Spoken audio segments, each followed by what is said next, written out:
Hi friends, நம்ம இன்றைக்கி beef எலும்பை வச்சு ஒரு சூப்பரான ஒரு பாயா ஒன்று செய்ய வைப்போம். வாங்க எப்படி செய்கிறதுன்னு பார்த்துடலாம். வீடியோக்குள்ளே போக முன்னாடி நம்ம சேனலில் ஃபஸ்ட் டைம் பார்த்தீங்கன்னா சப்ஸ்கிரைப் பண்ணிவிடுங்க. பக்கத்தில் இருக்க பெல் ஐக்கானே கிளிக் பண்ணிவிடுங்க. அப்போ தான் நான் போடக்கூடிய வீடியோஸ்லாம் உடனுக்குடன் நோட்டிஃபிகேஷன் வரும். வாங்க வீடியோக்குள்ளே போகலாம். இப்போ குக்கரில் எலும்புகளை சேர்த்துக்கலாம். அவ்வளோ ப்ரெஸ் முள்,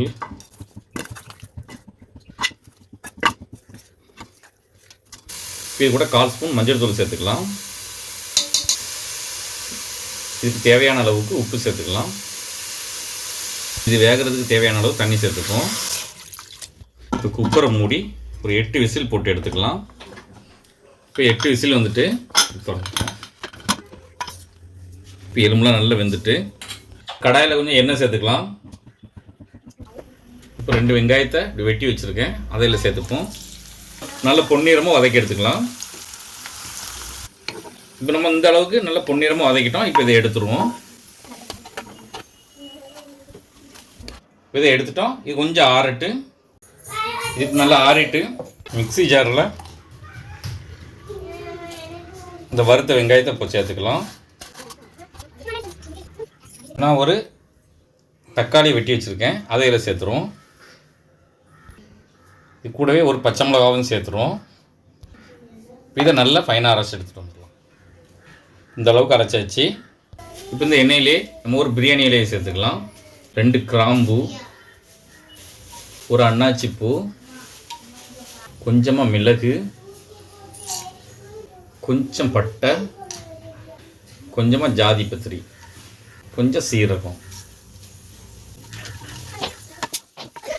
இப்போ இது கூட ஒரு 1.5 ஸ்பூன் இஞ்சி பூண்டு பேஸ்ட்டை சேர்த்துக்கலாம்.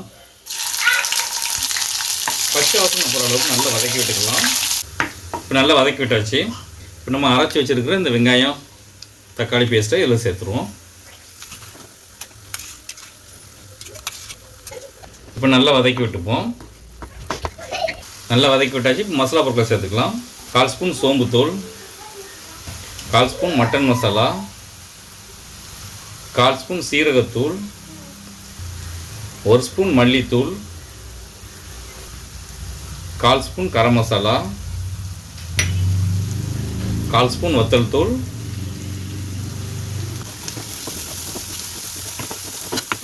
நம்ம அவிச்சு வச்சுருக்கிற இந்த எலும்பை இப்போ இந்த தண்ணியோடய இதில் சேர்த்துருவோம். நல்லா மிக்ஸ் பண்ணி விட்டுருவோம். நல்லா மிக்ஸ் பண்ணி விட்டாச்சு. இப்போ நம்ம உப்பு காரம் மட்டும் செக் பண்ணி பார்த்துக்கலாம். இப்போ உப்பு மட்டும் கொஞ்சம் கம்மியாக இருக்குது, கொஞ்சம் உப்பு சேர்த்துக்கலாம். இது ஒரு 5 நிமிஷத்துக்கு நல்லா கொதிக்க விட்டுடலாம். இப்போ நல்லா கொதித்து ரெடி ஆகிட்டு இப்போ நம்மளுடைய எலும்பு பாயா ரெடி ஆகிட்டு ரொம்பவே டேஸ்ட்டாக இருக்கும். இது சப்பாத்தி, இட்லி, தோசை, நான், புரோட்டா இதுக்கு எல்லாத்துக்குமே ரொம்ப சூப்பராக இருக்கும். நீங்களும் ஒரு வீட்டில் ட்ரை பண்ணி பாருங்கள். எப்படி இருந்துச்சுன்னு கமெண்ட்டில் சொல்லுங்கள். இந்த வீடியோ பிடிச்சிருந்தால் லைக் பண்ணுங்கள், உங்கள் ஃப்ரெண்ட்ஸ் அண்ட் ஃபேமிலிக்கு ஷேர் பண்ணுங்கள். இதை போல் நிறைய வீடியோஸ் பார்க்க மறக்காமல் நம்ம சேனலுக்கு சப்ஸ்கிரைப் பண்ணிவிடுங்க.